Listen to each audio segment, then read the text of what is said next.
Sud Radio, les vraies voix qui font bouger la France, 19h-20h, les vraies voix citoyennes, Aurélie Gros, Stéphane Pellet. On vous souhaite la bienvenue, on est ensemble jusqu'à 20h avec Stéphane Pellet qui est avec nous, président, en tout cas coprésident du G500 citoyens, ONG citoyenne. Bienvenue Stéphane. Ça Bonsoir. va? Bonsoir. Ça va? 500 associations et 500 000 sympathisants en tout cas pour ces associations. Et ce soir, comme chaque semaine, des sujets qui vous touchent et qui nous concernent et qui nous permettent en tout cas tout un chacun de se mobiliser dans notre vie quotidienne avec l'une des plus belles associations de notre pays, celle qui fait la fierté de nous, Français, la Société protectrice des animaux, la SPA. Dans quelques jours, ce sont les journées portes ouvertes des refuges SPA. On en parlera avec le président national de la SPA, c'est Jacques-Charles Fonbonne qui est avec nous. Et tout de suite après, nous partirons rejoindre Sarah Guinan qui nous attend du côté de Plaisir dans les Yvelines pour nous présenter une plateforme d'enseignement à distance. Petit détail qui donne tout son sel à l'information, Sarah Guinan est lycéenne et elle n'a que 17 ans. Oui, ça c'est génial. Wow. Et puis dans une seconde partie d'émission, une promesse tenue, celle de mettre en relation porteurs de projets et porteurs de solutions sur le terrain. Vous vous souvenez, nous parlions maintien des commerces dans les centres-villes et des villages avec Bouge ton coq, ça c'était il y a une semaine. Eh bien le patron des boulangers de France sera avec nous dans un instant pour parler de ces aides au projet. Et pour nous terminerons en fanfare, direction le Pas-de-Calais où nous attendra Arnaud Chiche, le patron du collectif Santé en danger. Figurez-vous qu'il y a quelques semaines, nous en parlions ici en espérant être entendus. Les collectifs allaient-ils enfin être intégrés au CNR, le Conseil national de la refondation? Eh bien, c'est chose faite. Arnaud Chiche nous en dira plus dans quelques minutes. On vous souhaite la bienvenue dans les VV citoyennes. Les vraies voix Sud Radio. Et Stéphane Pellet, on démarre avec la Société protectrice des animaux. Tout le monde connaît cette SPA. On y vient avec nos animaux, souvent, malheureusement, trop souvent, et on part, heureusement, avec des petits compagnons. Et peut-être que ça sera le cas ce week-end, d'ailleurs, vous allez nous le dire, Monsieur le Président. Donc il me revient le plaisir, moi, de vous accueillir, mais en fait, la cause des animaux est partagée par beaucoup de gens sur ce plateau, d'ailleurs, ce soir. Alors justement, Jean-Charles Fonbonne, il faut nous dire comment ça se fait que ce mouvement connaît un tel succès, puisque vous avez des chiffres impressionnants, 20 000 adhérents, 4 000 bénévoles, 700 salariés, 63 refuges, et puis je crois plus de 150 ans d'existence. Et pourtant, avec tous ces bonnes mains, enfin tous ces gens passionnés sur le terrain, eh bien le bilan de l'été n'a pas été terrible du tout, ou plutôt d'ailleurs, sans mauvais jeu de mots, il a été terrible pour les abandons. Donc je crois que c'est le point de départ de votre mobilisation ce week-end. Alors absolument, on a eu une saison très paradoxale. C'est-à-dire qu'en fait, on a eu des abandons qui ont plutôt stagné pendant l'été. On considère que la période estivale, c'est entre le 1er mai et le 31 août. On s'attendait, post-Covid, à avoir une explosion du nombre des abandons, ça n'a pas été le cas. En revanche, on a eu une baisse des adoptions pendant les premiers mois du printemps. Ce qui fait qu'on a commencé l'été avec des refuges qui étaient pleins, et quand je dis plein, c'est à 6500 pensionnaires pour une capacité d'un petit peu moins de 6000, alors que d'habitude c'est 3500. Donc on a traîné ce boulet pendant tout l'été, on a été à saturation complète tout l'été, et le résultat de cette période estivale, c'est que début octobre, nous avons toujours la présence d'environ 6500 animaux que nous proposons à l'adoption. Ce qu'il faut dire aussi, c'est que ce ne sont pas seulement des chiens et des chats, parce que la SPA aujourd'hui, quand on regarde, on a des volatiles, on a des chevaux parfois, ça s'est vraiment élargi. Oui, c'est ce qu'on appelle, alors les chiens et les chats, on a 2/3 de chats, 1/3 de chiens dans nos refuges, plus ce que l'on appelle les nouveaux animaux de compagnie, c'est-à-dire les NAC. Et puis, comme vous le disiez, Cécile, on a des chevaux. C'est historiquement l'animal qui symbolise le début de l'action de la SPA en 1845. On en a 300 qui sont assez difficiles à faire adopter parce que ce sont des chevaux, des ânes, des mulets, des poneys qui sont souvent âgés et qui n'ont plus d'activité de manège, par exemple, ou de promenade. Alors c'est une belle transition. Le 19 octobre prochain, il sort un film qui a obtenu un prix à Cannes. On ne le sait pas forcément. C'est un film de Jerzy Skolimowski, qui est un grand réalisateur polonais, qui s'appelle I.O. ou du moins il faudrait prononcer I-O. Et en fait, ce film traite tout simplement de la condition animale, et notamment au travers de la vie d'un âne. Il sort le 19 octobre sur les écrans. Et la formule qu'emploie le réalisateur, c'est « Nous traitons les animaux comme des objets, mais pas comme des êtres vivants ». Est-ce que vous partagez cette prise de position ? Alors là, on va y passer jusqu'à 21h. C'est une question qui est très compliquée, qui est assez simple d'un point de vue sociétal, qui est difficile juridiquement. D'un point de vue sociétal, on observe, et c'est une progression régulière, que l'animal est de plus en plus considéré comme un compagnon et comme un membre de la famille. La question juridique, vous savez que le Code civil, il y a quelques années, en 2015, a suivi le Code rural en indiquant que l'animal était un être doué de sensibilité. Et non plus un meuble. Mais si, parce que ça ne change pas en fait sa qualification juridique. C'est-à-dire que c'est une indication que ce n'est pas un meuble tout à fait comme les autres, puisqu'en quelque sorte, il a ce qu'on appelle en droit une capacité de jouissance, c'est-à-dire la possibilité de bénéficier d'une certaine protection. Mais le problème de la protection animale, c'est qu'en fait, le rapport juridique de l'homme à l'animal est extrêmement protéiforme en fonction de l'animal. Comment traiter de la même façon le bœuf dont on fait des chaussures ou dont on mange le beefsteak, le chien ou le chat domestique, et puis le lion ou la girafe, qui sont des animaux sauvages, c'est-à-dire pour le droit des choses sans maître. C'est très compliqué. La solution qui apparaît la plus évidente, c'est de conserver à l'animal ce statut de meuble, puisque le Code civil dit les choses sont meubles ou immeubles, mais de lui reconnaître une protection. Et je simplifie toujours ça en disant le rapport de l'homme à l'animal doit toujours être un rapport de respect. Et à partir de ce moment-là, on a tout écrit. Il y a une semaine, on avait ici l'association Animalo de Saint-Malo. On avait promis de faire le lien avec ce festival de la condition animale et avec une de leurs préoccupations majeures, créer des espaces où venir promener son animal avec d'autres propriétaires et ne pas se retrouver seul face au programme de garde. Que pensez-vous qu'on peut faire pour améliorer ce type de solution ? Il faut tout faire pour améliorer ce type de solution. D'abord parce que ça encourage les gens à prendre des animaux et à les adopter. Les animaleries vont fermer. Les gens qui voudront des animaux iront les chercher dans une association. Et ensuite, c'est un véritable lien social que d'avoir un animal. Ça marche mieux que Tinder. Vous vous promenez dans la rue avec un chien, vous allez voir. Pour peu que le chien soit un peu sympa, ça marche très très bien. Très sérieusement, c'est vraiment un lien parce que les gens vont se retrouver autour de l'amour qu'ils ont pour un animal. C'est un lien dans le quartier, ça oblige les gens à sortir. On a un très beau, c'est un peu marginal, mais vous allez comprendre ce que je veux dire. On a un très beau projet avec l'armée en ce moment, qui est le projet de donner des chiens à des jeunes garçons ou à des jeunes femmes qui sont victimes de ce que l'on appelle un syndrome post-traumatique. C'est-à-dire qu'on a un jeune homme, une jeune femme qui sont un peu mis en marge de la société par un problème psychologique et qui vont être remis sur les rails, si j'ose dire, avec un animal qui lui aussi a été mis en marche par l'abandon. Et on sait comment ça fonctionne, justement, ce lien avec les animaux. On avait un cheval, je ne sais pas si vous l'avez vu, un Peyo qui va dans les maisons de retraite, et ce qui est important. Est-ce que pour tous ces gens... Des lamas dans les EHPAD. Non, c'est un cheval. Non, mais aussi il y a aussi des lamas. C'est parce que là, c'est un cheval particulier qui est venu dans le studio, puisqu'on a fait rentrer dans ce cheval dans ce qui est quand même surréaliste. Ça a été. Il prenait de la place. C'était assez dingue. Juste sur les abandons, et est-ce qu'on va d'abord sur la question, est-ce qu'on va assez loin dans les abandons pour les gens qui abandonnent leurs animaux? Est-ce qu'à un moment donné, il faut vraiment qu'on mette en place un permis? Peut-être si vous abandonnez un animal, ok, à la limite, c'est déjà compliqué, 2, 3, 4, puisqu'on voit dans les émissions qui sont diffusées sur la SPA que parfois des gens les abandonnent plusieurs fois. Est-ce qu'il faudrait avoir je ne sais pas, la possibilité quand vous abandonnez un animal de dire voilà, vous allez venir toutes pendant 2 week-ends de suite pour voir ce que c'est, de faire de la pédagogie justement par l'immersion aussi. Alors on essaye de jouer de toutes ces armes. On croit beaucoup à l'éducation, c'est-à-dire au fait que si on apprend au tout petit, 3 ans, 4 ans, 5 ans, 6 ans, ce qu'est un animal, le respect qu'on lui doit, c'est une posture qui va marquer de façon pérenne la construction de leur personnalité. Après, sur l'abandon, à mon avis, c'est la même filière. C'est-à-dire que, vous savez maintenant qu'avec la nouvelle loi du 29 novembre de l'an dernier, 2021, l'abandon est puni d'une peine tout à fait exemplaire. Ça peut aller jusqu'à 5 ans d'emprisonnement correctionnel, inscription au casier judiciaire.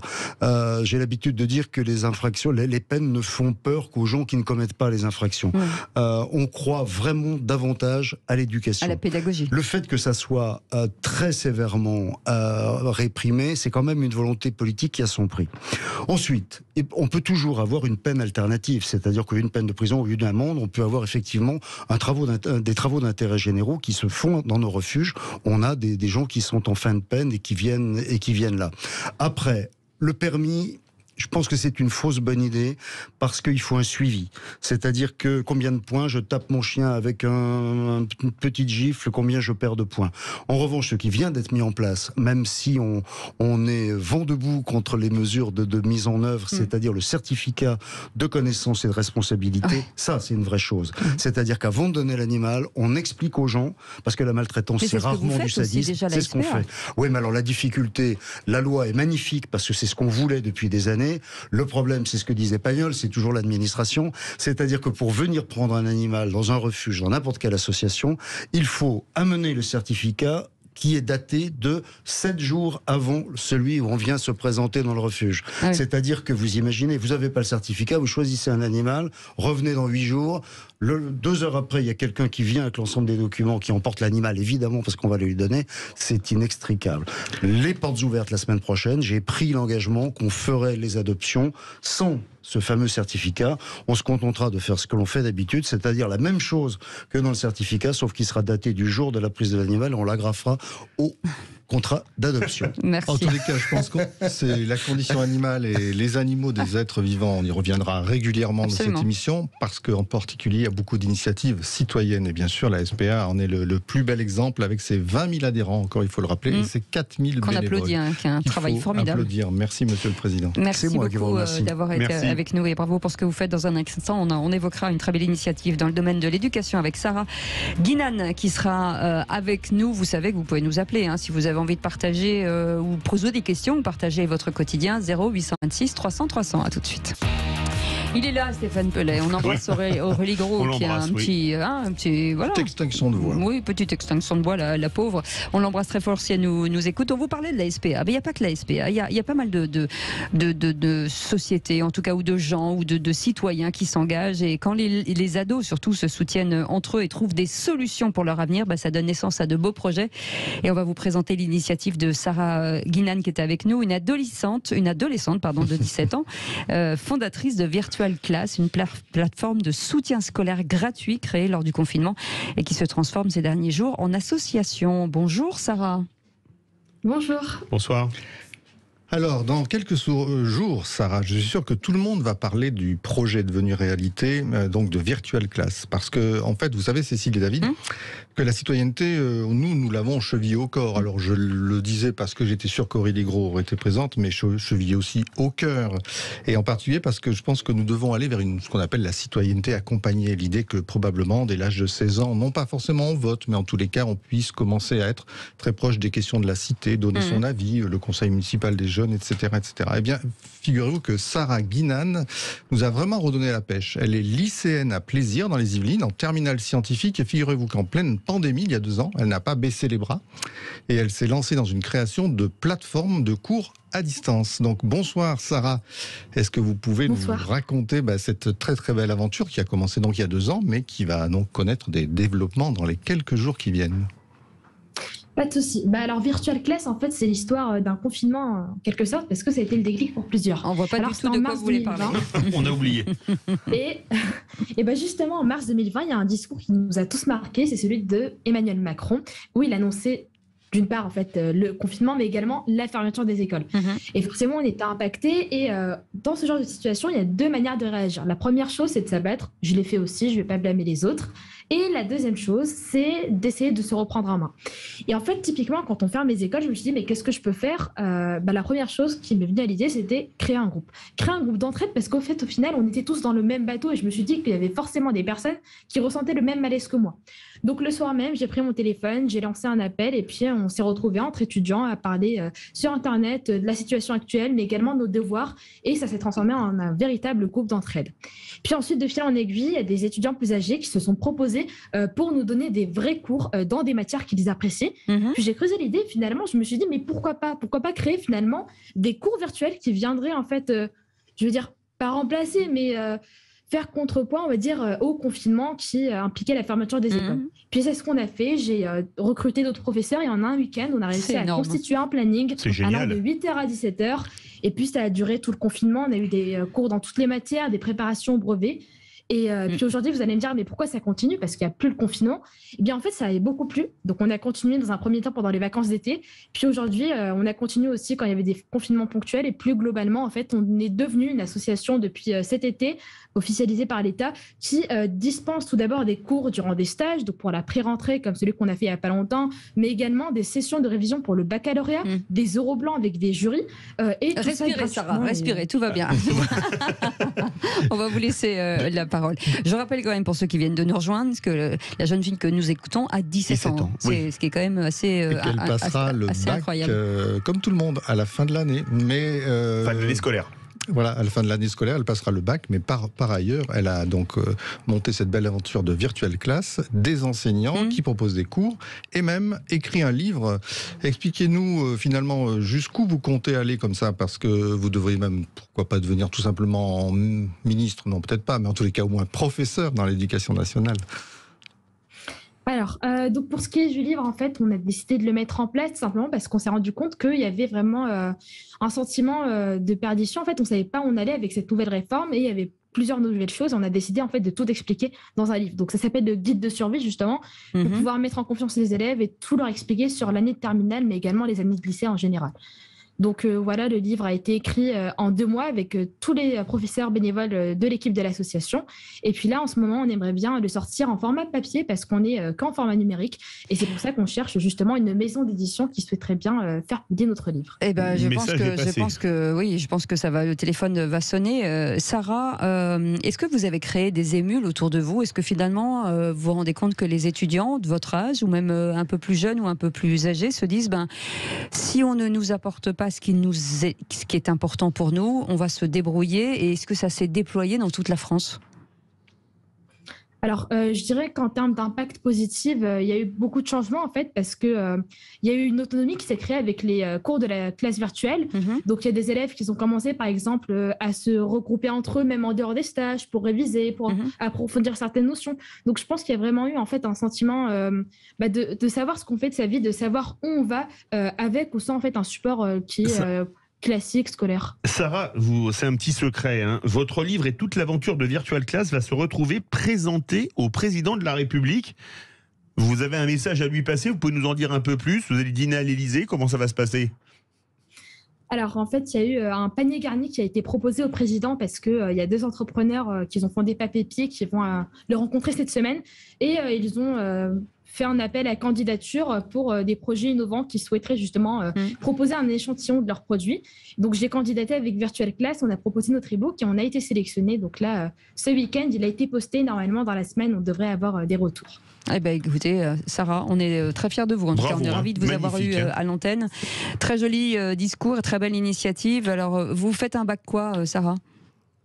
Alors là, il n'y a plus les filières, mais disons que je suis en scientifique, donc maths, physique et maths experte. Je suis pas étonnée. Vous savez quoi, je suis pas étonnée. En tout cas, je suis sûre que vous allez avoir une belle mention. Merci beaucoup, Sarah, d'avoir été avec nous. Sarah Guinan, d'avoir été avec nous, bien entendu, pour cette belle initiative. On peut le retrouver aujourd'hui sur quoi, Sarah? Dites-moi. Alors, Virtual Class, on a un site, donc si on écrit Virtual Class, normalement, on pourrait le trouver. Et sinon, on a également un compte Instagram, donc c'est la-class-virtuel. Et puis, je pense que c'est tout. On peut nous retrouver sur tous ces réseaux. Et ben voilà, et nous, on vous retrouvera, bien entendu. On reparlera de vous et de celui qui va certainement sortir. Merci beaucoup, Sarah, d'avoir été avec nous. On continue les VV dans un instant avec nos invités. Vous connaissez, vous, les boulangers, les charcutiers, les boulangers, surtout les pâtissiers, pardon, pas charcutiers. Il n'est plus l'heure du goûter. Mais quand même, on a peut-être une surprise sur vous. Vous connaissez le problème des centres-villes, les centres-villes qui se meurent, qui ont besoin d'être dynamisés. Eh bien, il y a des personnes qui s'engagent pour retrouver justement une vie, une convivialité et des commerces, surtout dans nos centres-villes, dans les communes qu'on aime beaucoup avec Sud Radio. Restez avec nous. On revient dans un instant. À tout de suite. Sud Radio, les vraies voix qui font bouger la France, 19h-20h, les vraies voix citoyennes, Aurélie Gros, Stéphane Pellet. Et après la SPA, après cette brillante lycéenne quand même, quelle belle 17 activité. Ans et 17 ans. Initiative de dingue. Une initiative de dingue avec Virtual Class, elle va même avoir le contact avec l'Élysée, donc c'est quand même beau. On va parler d'une des choses les plus culturelles de la France, mon cher Stéphane Pellet. Le pain, la boulangerie. Et oui, nous sommes avec Dominique Enracte, donc, qui est le président de la Confédération française des boulangers pâtissiers de France, donc qui fait un des plus beaux métiers du monde, puisque c'est notre, Manitou. Voilà, c'est notre marque de fabrique. Et en fait, vous êtes déçus, comme moi, Aurélie Gros n'est pas là ce soir, mais vous vous étiez croisés sur un plateau télé et vous parliez déjà, bien sûr, forcément, boulangerie, pâtisserie, et elle vous parlait citoyenneté. Alors vous allez me dire comment c'est possible que les deux choses se rencontrent. Si c'est possible, dans les vraies voies citoyenne, justement, parce que d'ici peu de temps, on va parler avec vous des solutions que vous avez pour aider ceux qui veulent, dans les villages, revivifier le commerce, notamment en installant une boulangerie ou en maintenant la boulangerie. Mais je crois que, compte tenu de la crise, peut-être il est important que vous commenciez par nous dire comment va la boulangerie et la pâtisserie française. Écoutez, jusqu'à présent, là, je dirais que la boulangerie va bien parce qu'on a quand même 33 000 boulangeries, 35 000 à faire. On a 36 000 communes. C'est-à-dire qu'on est pratiquement partout en France. On est à peu près à 10 minutes à pied de chaque consommateur. Donc, ce qui fait que c'est très très bien réparti. Ça apporte une richesse dans les départements, dans les villes et les villages, etc. C'est l'un des commerces préférés des Français. Hein. Tout à fait. Et puis, c'est un lien social. On sait qu'on a, par exemple, au niveau de la baguette à l'UNESCO, on dépose la recette, mais aussi ce lien social. Tout ce qu'on fait, la première course qu'on a donnée à un enfant c'est d'aller chercher la baguette. Bref, qui n'a pas déposé une clé ou un courrier chez le boulanger. Donc, il y a vraiment un véritable lien social. Il est même au courant de tout parce qu'il travaille la nuit, le jour, etc. Donc, c'est quelque chose de très important. Donc, je pense que là, ça va plutôt pas mal au niveau du commerce. Alors, ce qui va un petit peu moins bien, c'est vrai qu'on a toujours eu des périodes un peu chahutées, mais là, vraiment une période inédite parce que on n'a jamais vu toutes les matières premières flamber comme c'est le cas. On a le beurre 70%, plus de lait, enfin plus suffisamment en tout cas. Le blé. On a eu le blé qui a pris, nous on prend de la farine, mais il y a eu des répercussions. Là, on n'a jamais eu. Le poulet, il y en a plus. Alors c'est pas la baguette, mais c'est quand même toute la boulangerie. La levure qui a pris 70%, puisqu'on n'a plus de mélasse. Donc c'est vraiment ça, c'est assez inédit. Et là, donc après cette période Covid, ces PGE qui vont commencer à être remboursés, là c'est le coup de massue avec l'électricité. Oui, parce que tout se cuit dans une boulangerie. Tout se cuit dans une boulangerie, soit les flancs, les croissants, la baguette, etc. On a aussi du volume, et ce qui fait que même une petite affaire a beaucoup de puissance, parce qu'elle a besoin de puissance pour cuire sa tradition, pour le four pâtissier, le froid, etc. Donc là, c'est vrai qu'on est en dehors du bouclier tarifaire, et effectivement, c'est un problème en ce moment. Est-ce que ça veut dire, Dominique Enracte, que certains boulangers vont devoir fermer ? Écoutez, je souhaite que non, mais là, on en a déjà quand même quelques-uns confirmés, d'autres qui sont... Parce que là, le problème, en fait, on n'a pas d'historique pour avoir certains prêts, aides, etc. Donc là, c'est là où ça arrive. Les nouveaux contrats, par exemple, un boulanger là, dans l'Essonne m'appelle et me dit là, j'ai 3 000 € d'électricité par mois, ce qui est déjà une belle affaire. À partir du 3 mars, je crois, il passe à 9 000, multiplié par 3. Donc ça, là, il y a deux solutions. Ou alors, il y a un bouclier tarifaire, ou alors, il est obligé d'augmenter, la multiplier par 3, c'est augmenter ses prix de 15-20%. Justement, Philippe David, lui, vous aurait dit, protégez-vous, bouclez-vous derrière vos frontières. Mais moi, j'ai une autre piste à vous proposer. Est-ce que vous savez que pour une autre forme d'exception culturelle, le cinéma, on a autorisé très provisoirement et sur des périodes données, les villes et les départements à financer leur cinéma, qui au départ était considéré pour partie comme une industrie culturelle, mais pour l'autre comme un commerce, puisqu'on y vend des places et puis aussi de la confiserie, etc. Moi, je pense qu'il y a peut-être quelque chose à sauver derrière cette exception culturelle, notamment avec une possibilité provisoire, en effet, de mettre en place un bouclier énergie. Puis après, on parlera des villages, des idées que vous avez. Tout à fait, mais je crois, moi je suis preneur pour tous mes artisans, parce que là c'est vraiment tout. On a 96 départements avec des présidents locaux des fédérations, l'inquiétude remonte de partout. Mais ça veut dire que quoi ? Que les élus doivent peut-être prendre en charge une partie de... Alors ça va être compliqué de aussi faire participer la société. Donc je crois que, déjà avec les ministères, on a demandé un bouclier tarifaire, c'est-à-dire c'est moins de 36 kilos qui soit levé.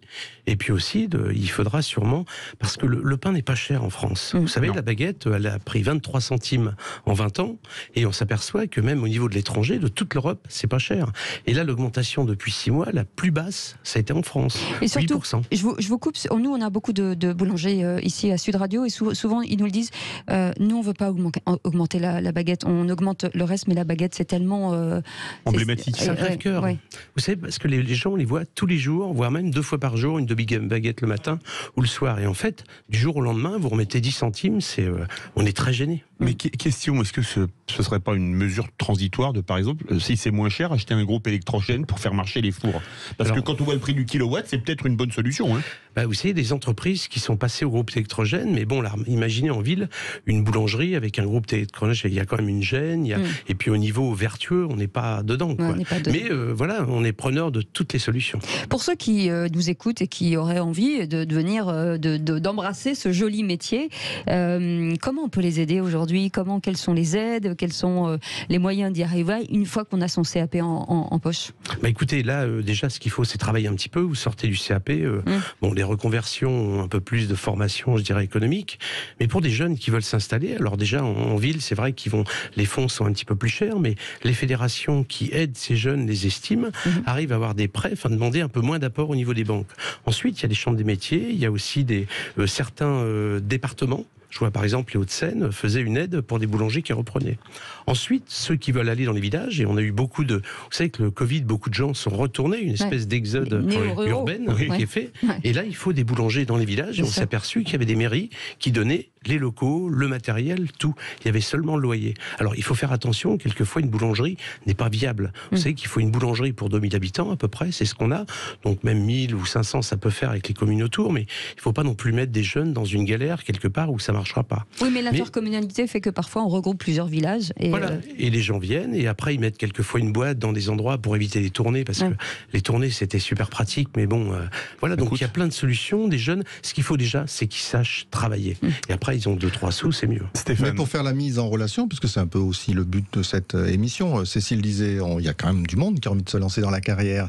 Et vous dites, il y a des aides à tel endroit, il y a des façons de faire dans telle région. Est-ce que vous auriez une formule à nous proposer, par exemple un numéro ou un site internet ou la Confédération, est-ce qu'elle pourrait aiguiller comme ça tous ceux qui auraient une... Déjà, ils appellent la Confédération, on est avenue des Lots, donc on a un mail, on transfère dans les départements.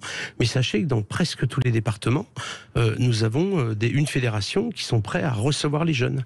Et vous voyez, par exemple, des jeunes qui ont un peu travaillé, ils vont faire, on va les présenter à des patrons qui veulent mettre une gérance. La gérance, c'est vous démarrez avec 0. Et donc, vous faites 1 ou 2 ans où vous allez en fait louer ce fonds de commerce. Et après, vous avez un apport, et là, vous pouvez acheter une affaire, et c'est parti. Est-ce qu'on peut cumuler 2 activités? C'est-à-dire de se dire qu'un boulanger qui n'a pas les moyens de payer l'électricité va peut-être donner une partie de son commerce ou laisser une partie de son commerce à une activité. Peut-être ce serait une solution dans ces moments de crise. Écoutez, on pourrait par exemple, si on avait un boulanger, un pâtissier à côté et un charcutier, par exemple, on pourrait, si le four, vous savez, quelquefois il y a des fours en province, si on n'a pas cette aide renouvelée à la décarbonation, ce four qui est un peu trop gros, on pourrait imaginer que le charcutier vienne au moment du four tombant cuire les terrines, comme ça se faisait dans le temps, cuire des gigots, etc. Peut-être pour déboucher des plats du jour, etc. Parce qu'en plus, on est très lié au niveau de ces commerces. Donc, vous voyez, ce plan de sobriété énergétique qu'on est en train de lancer, on est en train de s'adapter.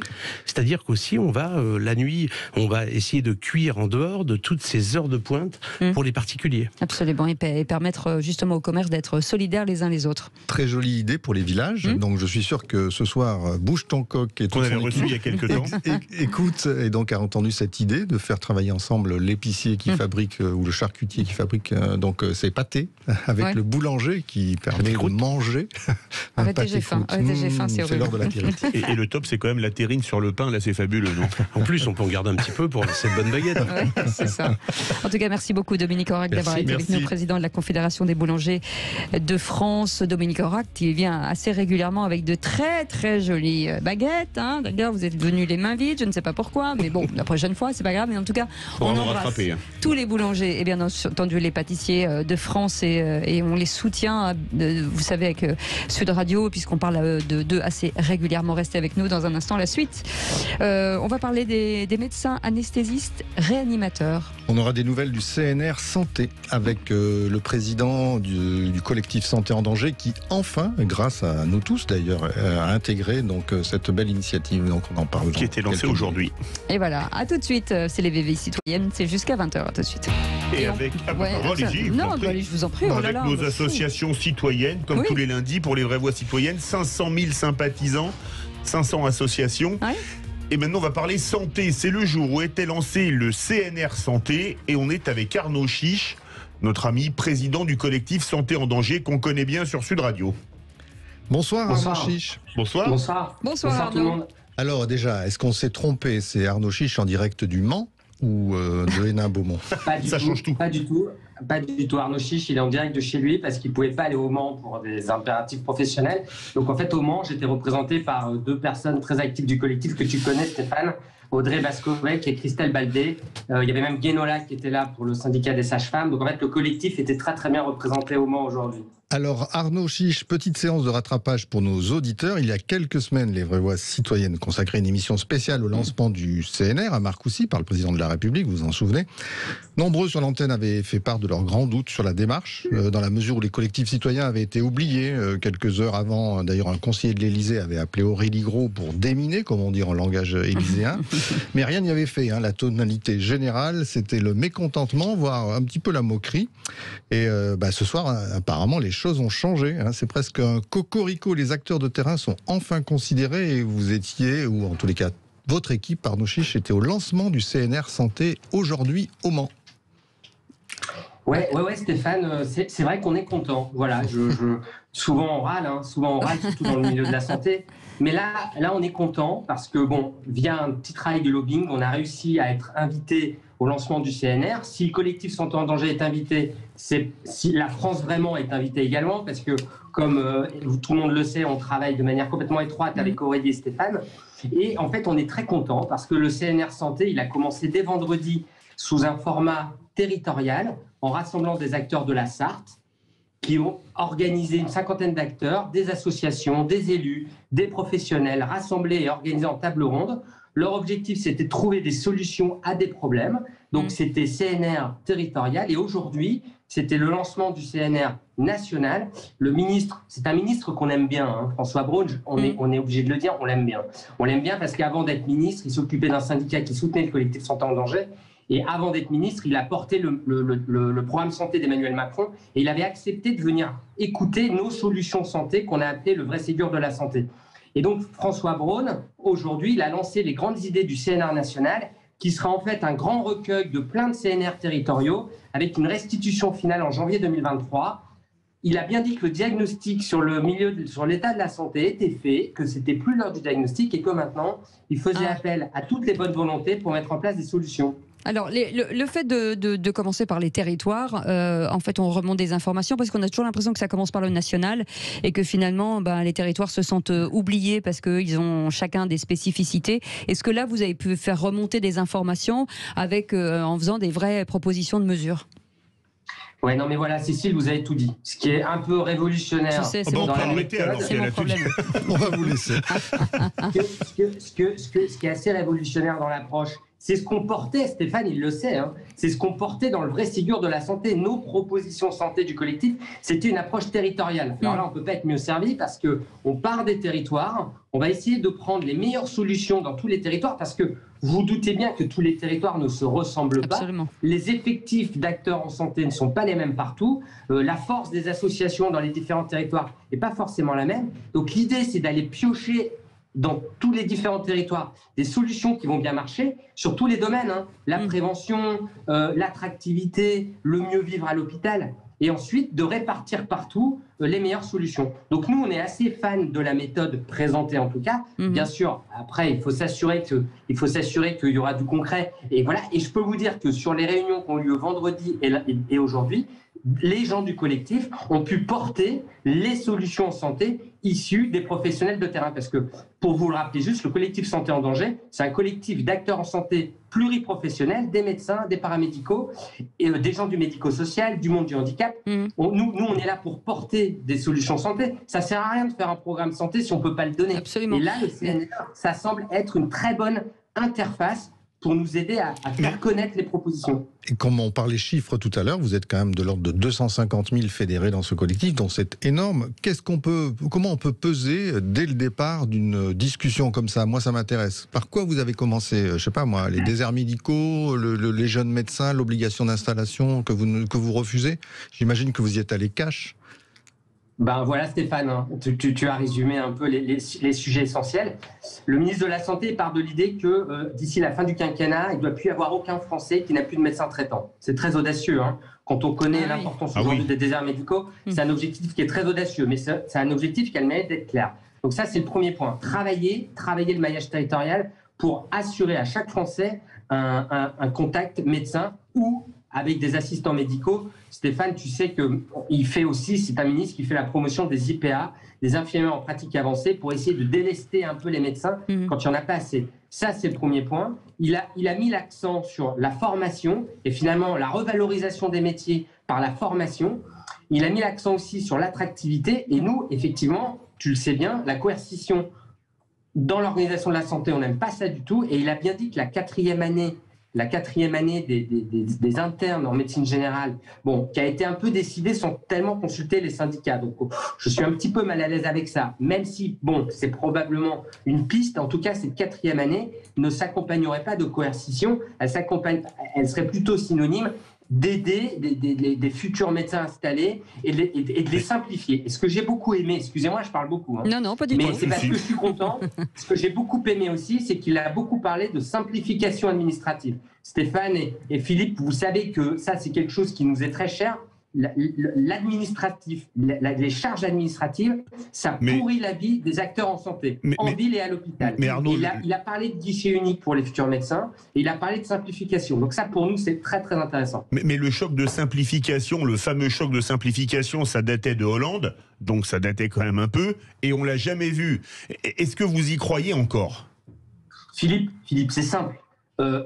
En fait, les CNR, les CNR territoriales et nationales, si on veut en faire partie, il faut juste le dire et puis après apporter ses idées. Oui. Il faut à tout prix, nous dans le collectif, on va faire un groupe charge administrative, on va arriver avec le tas de feuillets administratifs qui pourrissent la vie des médecins et on va dire voilà, il faut supprimer tout ça. C'est tout, c'est du concret. Donc en fait, c'est vrai que choc de simplification, c'est un mot assez élégant, souvent employé, mais là maintenant, il faut que ce soit concret, il faut supprimer tous ces feuillets qui pourrissent la vie. Dans le collectif Santé en danger, on a rassemblé des médecins généralistes notamment. Quand on discute avec eux, ce qu'ils disent, et d'ailleurs il y en a déjà eu sur votre antenne, hein, il y a quelques semaines, il y avait Sabrina qui était médecin généraliste, leur quotidien est pourri par de la charge administrative. Donc c'est quand même intéressant d'imaginer simplifier tout ça. Le discours du ministre de la Santé, le discours de clôture de la journée, il est sur la page Facebook du collectif Santé en danger pour ceux que ça intéresse. Arnaud, juste une question par rapport aux crises de vocation. Hein. On en parle souvent depuis le Covid, que les médecins, ou en tout cas que tous les personnels soignants sont épuisés. Est-ce que ce type d'organisation, de gestion, d'événements peut participer aussi à redynamiser les écoles, les filières et de dire que enfin peut-être il se passe quelque chose? Et évidemment, on peut pas signer de chèque en blanc. D'un autre côté, quand il se passe rien, on est les premiers à râler, on dit il se passe rien. Là, il se passe quelque chose. Le ministre a aussi dit qu'il voulait restaurer ses vocations dans les métiers de la santé. Il a dit texto comme ça. Il veut que les jeunes aient encore envie de faire ces métiers-là. Pour que les jeunes aient envie de faire ces métiers-là, c'est simple. Hein. Il faut aborder la revalorisation des métiers et l'organisation de ces métiers-là. Quand vous faites des études aujourd'hui sur le bien-être des professionnels de santé, qu'ils soient médecins ou paramédicaux, les chiffres, ils sont terribles. Il y a plus de la moitié des professionnels qui présentent des signes de souffrance. Ça veut donc bien dire qu'il va falloir s'intéresser à la manière dont travaille une infirmière, la manière dont travaille un interne, la manière dont travaille un médecin généraliste, et essayer de réfléchir à des solutions qui permettront de rendre ces métiers-là, dans leur organisation, plus attractifs. Arnaud, on le sait déjà, ça, la manière dont ils travaillent et les problèmes qu'ils ont. Écoutez, c'est très simple. Je peux vous parler de notre expérience. On le sait. Dans le cadre du collectif Santé en danger, ça fait 2 ans qu'on hurle. Stéphane peut confirmer, Philippe aussi. On hurle partout, dans la presse, aux politiques, tout ce qu'il faut faire. On n'avait pas vraiment d'écoute avec l'ancien ministre de la Santé. On n'avait pas tellement d'écoute. Là, il organise des tables rondes. Donc, on va au moins le dire. On verra après si ça porte ses résultats. Je n'ai pas envie d'être défaitiste avant l'heure. Je pense qu'il faut saisir cette opportunité-là, cette interface qu'on nous propose. Il faut la saisir pour apporter un maximum d'informations. Et puis après, vous savez, on aura le temps de faire les comptes. Merci beaucoup Arnaud d'avoir été avec nous. Hein. C'est hyper intéressant. C'est bien Stéphane. Là, moi, je suis sûr que le ministre de la Santé écoutait Sud Radio il y a quelques semaines.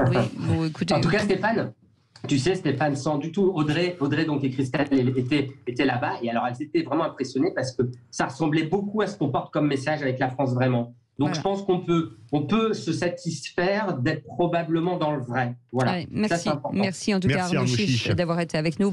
Si vous aussi, vous avez une association, si vous avez un engagement, si vous voulez le partager avec nous, venir en parler, parce que c'est ça qui est important aussi. Parfois, quand on monte une association, on se sent seul parce que personne parle de nous et on n'a pas de relais. Ici, il y a du relais avec Aurélie Gros, Stéphane Pellet, avec bien sûr Philippe David et oui, Sud Radio. On peut vous apporter ce relais, on peut parler de vous, on peut vous donner des solutions, on peut vous connecter avec d'autres gens. C'est facile, 0826 300 300. Vous nous écrivez à Sud Radio et on relaiera et on gérera justement toutes vos propositions et toutes vos demandes avec le G500. Merci beaucoup Stéphane Pellet. Merci Stéphane d'avoir été avec nous. Merci à tous nos invités encore de ces jolis engagements. Et on se retrouve demain matin. 17h. Voilà, absolument. Nous, demain 17h. Vous, le matin, c'est terminé pour vous. C'est le 17h. Vous avez dit on se retrouve demain matin. Demain matin. Oui. Non. Vous avez écoutez, été improvisé. vous savez quoi, demain matin, vous m'oubliez, Philippe David. Dans un instant, avec nous, Natacha Saint-Pierre. Oui, qui reçoit Natacha Saint-Pierre. Ça donne envie de chanter, oui. Oui, c'est ça. Mais tout de suite, conseil de famille avec Stéphane Moller. Allez, salut, à demain.